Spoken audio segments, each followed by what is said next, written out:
নমস্কার বন্ধুরা, আপনাদের সবার ভালোবাসায় এই চ্যানেলটি আজ এত দূর। আজ আমি আপনাদের জন্য এমন এক গল্প নিয়ে এসেছি যা হয়তো আপনাদের অনেককেই স্পর্শ করবে, অনেককে ভাবাবে। গল্পটি এক নাম প্রকাশে অনিচ্ছুক এক ফলোয়ার পাঠিয়েছেন। তার জীবনের এক গভীর, এক তীব্র অনুভূতির গল্প। তার অনুরোধেই আমি তার পরিচয় গোপন রেখেছি। যদি গল্পটি আপনাদের ভালো লাগে, মনে হয় আমার আরও এমন গল্প আপনাদের শোনানো উচিত, তাহলে অবশ্যই চ্যানেলটি সাবস্ক্রাইব করবেন আর শেয়ার করবেন আপনাদের প্রিয়জনদের সাথে। গল্পের কোনো এক ফাঁকে আমি আমার ব্যক্তিগত আইএমও নাম্বারটি দেব, তাই নাম্বারটি পেতে হলে পুরো গল্পটি মনোযোগ দিয়ে শুনতে হবে। আজকের গল্প একজন একা মায়ের এক অসম বয়সের ভালোবাসার। গল্পের শুরুটা সাধারণ, কিন্তু তার বাঁকগুলো বড্ড জটিল, বড্ড রোমাঞ্চকর। আমাদের গল্পের নায়িকা, চলুন তাকে বলি অঞ্জলি। অঞ্জলির স্বামী গত হয়েছেন বছর ৩ ছেলে অয়ন বছর ১২। অয়ন মেধাবী, কিন্তু ইদানিং পড়াশোনায় ওর মন বসছিল না। বিশেষ করে গণিতে ওর অবস্থা বেশ খারাপ। অঞ্জলি অনেক ভেবেচিন্তে ঠিক করল অয়নের জন্য একজন প্রাইভেট টিউটার রাখবে। অনেক খোঁজ খবর করে পরিচিতদের কাছ থেকে শুনে শেষে তিনি পেলেন রাহুলকে। রাহুল বছর ২৮-এর এক তরুণ, শান্ত, সৌম্য, কিন্তু চোখে মুখে এক গভীরতা। অঞ্জলি ওর সাথে দেখা করেই মুগ্ধ হয়েছিল।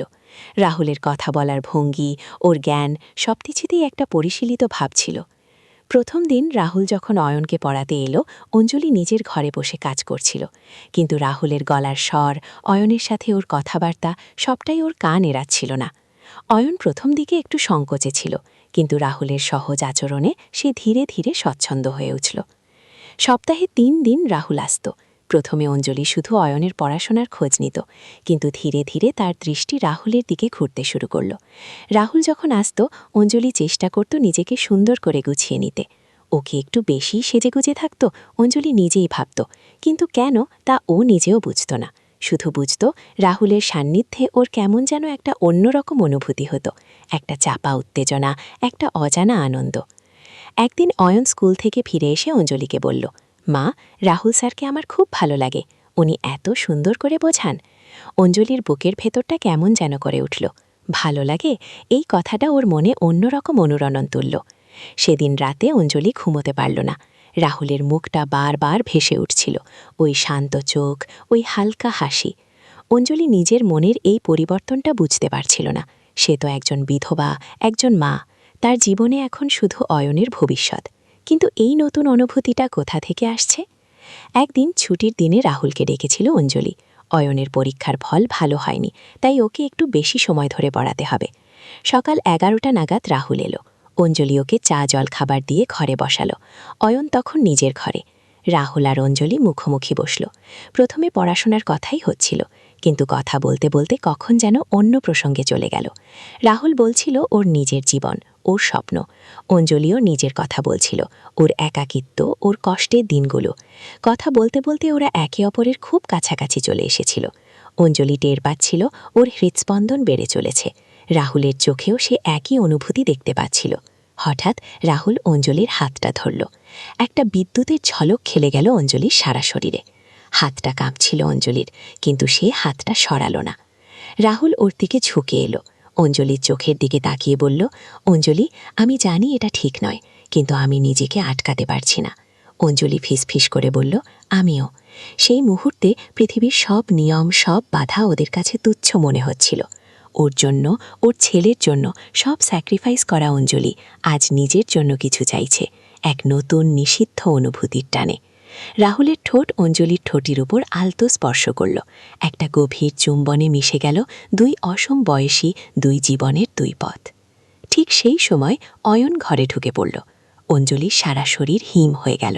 রাহুল প্রায় লাফিয়ে উঠল। অয়ন অবাক চোখে তাকিয়েছিল। ও কিছু বোঝেনি, কিন্তু ওর মনে প্রশ্ন জেগেছিল। অঞ্জলি নিজেকে সামলে নিয়ে বলল, অয়ন, তুমি এখানে? যাও, তোমার ঘরে যাও, স্যার পড়াবেন। অয়নের মুখটা মলিন হয়ে গেল। সে চলে গেল, কিন্তু সেই যে একটা চাপা টেনশন তৈরি হলো তা আর কাটল না। তারপর থেকে ওদের সম্পর্কটা এক নতুন মোড় নিল। প্রকাশ্যে ওরা শুধু টিউটার আর বাড়ির মালিক, কিন্তু আড়ালে ওদের মধ্যে এক গভীর টান তৈরি হলো। রাহুল যখনই আসত, অঞ্জলির বুকের ভেতরটা ধুকপুক করত। ও চায়ের কাপ নিয়ে রাহুলের পাশে বসত। ওদের চোখাচোখি হতো। সেখানে চলত অব্যক্ত কথার আদান প্রদান। অঞ্জলি নিজের সবটুকু দিয়ে রাহুলকে আগলে রাখতে চাইত। রাহুলও ওর প্রতি সমানভাবে আকর্ষিত ছিল, কিন্তু ওদের ভয় ছিল সমাজ, পরিবার, সর্বোপরি অয়ন। ওরা জানত এই সম্পর্কটা মেনে নেওয়া হবে না। একদিন অয়ন ওর বাবার এক বন্ধু বিপ্লবদার বাড়িতে বেড়াতে গিয়েছিল। বিপ্লবদা রাহুলের বাবার এক ঘনিষ্ঠ বন্ধু। কথা প্রসঙ্গে বিপ্লবদা জানতে পারলেন রাহুল অয়নকে পড়াতে যায়। বিপ্লবদা অয়নকে জিজ্ঞেস করলেন, রাহুল কেমন পড়ায়? অয়ন বলল, ভালো, কিন্তু মা, মাঝে মাঝে স্যারকে খুব চিন্তিত দেখি। বিপ্লবদা একটু অবাক হলেন। উনি মনে মনে ভাবলেন, রাহুল কেন চিন্তিত থাকবে? অন্যদিকে অঞ্জলি আর রাহুলের গোপন অভিসার চলতেই থাকল। দিনের আলোয় ওরা দুজন ভিন্ন মেরুর বাসিন্দা, কিন্তু রাতের নিস্তব্ধতায় ওরা খুঁজে নিত একে অপরকে। অঞ্জলির মনে হতো এই নিষিদ্ধ ভালোবাসাই ওর জীবনের সব শূন্যতা পূরণ করে দিয়েছে। রাহুলও অঞ্জলির মাঝে খুঁজে পেয়েছিল এক আশ্রয়, এক পরম শান্তি। একদিন অঞ্জলি সাহস করে রাহুলকে জিজ্ঞেস করল, আমরা কি এভাবে সারা জীবন থাকব? রাহুল ওর হাত ধরে বলল, আমি জানি না অঞ্জলি, কিন্তু আমি তোমাকে ছাড়া বাঁচতে পারবো না। একদিন বিপ্লবদা হঠাৎ করে অঞ্জলির বাড়িতে এসে হাজির। তখন প্রায় রাত 10টা। অঞ্জলি আর রাহুল তখন বসার ঘরে বসে কথা বলছিল। রাহুলের হাতটা অঞ্জলির হাতের ওপর রাখা। দরজা খোলা শব্দে ওরা চমকে উঠল। বিপ্লবদা দরজায় দাঁড়িয়ে, ওর চোখে মুখে বিস্ময় আর রাজ্যের চিন্তা। অঞ্জলি প্রায় জমে গেল। রাহুলও উঠে দাঁড়িয়েছে। বিপ্লবদা বলল, কি ব্যাপার অঞ্জলি, এত রাতে রাহুল এখানে? অয়ন তো আজকেই বাড়ি ফিরে আসার কথা, ও কি এখনও আসেনি? অঞ্জলি কোনো মতে নিজেকে সামলে নিয়ে বলল, না বিপ্লবদা, অয়ন ওর এক বন্ধুর বাড়ি আছে। আর রাহুল অয়নের পড়াশোনা নিয়েই এসেছিল। বিপ্লবদা অঞ্জলির চোখের দিকে তাকিয়ে রইল। ওর মনে হলো অঞ্জলি কিছু লুকাচ্ছে, আর রাহুলের মুখটাও কেমন যেন ফ্যাকাশে হয়ে গেছে। বিপ্লবদা নিজের মনেই বলল, এটা কি আমি যা ভাবছু? ওদের চাপা উত্তেজনা, ওদের নীরবতাই যেন সব বলে দিচ্ছিল।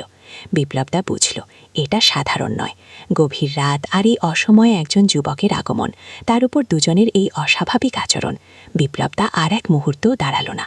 ও চলে গেল, কিন্তু যাবার আগে ওর চোখে ছিল এক প্রশ্ন, এক সংশয়। বিপ্লবদা চলে যাওয়ার পর অঞ্জলি আর রাহুল একে অপরের দিকে তাকালো। দুজনের মুখেই গভীর ভয়। কি হবে এখন? প্রশ্নটা ঘুরপাক খাচ্ছিল দুজনের মনে। রাহুল বলল, আমার মনে হয় আমি আর আসতে পারবো না অঞ্জলি। অঞ্জলি হাউমাউ করে কেঁদে উঠল, তুমি চলে যাবে আমাকে ছেড়ে?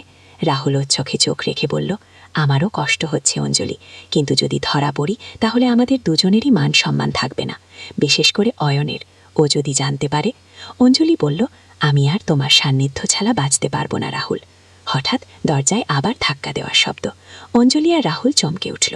এবার কে? এত রাতে? গল্পটি এখানেই শেষ হলো। দ্বিতীয় পর্ব পেতে কমেন্ট করুন এবং অবশ্যই সাবস্ক্রাইব করুন। আপনাদের ভালো লাগলেই আমি আরও নতুন গল্প নিয়ে আসতে পারবো।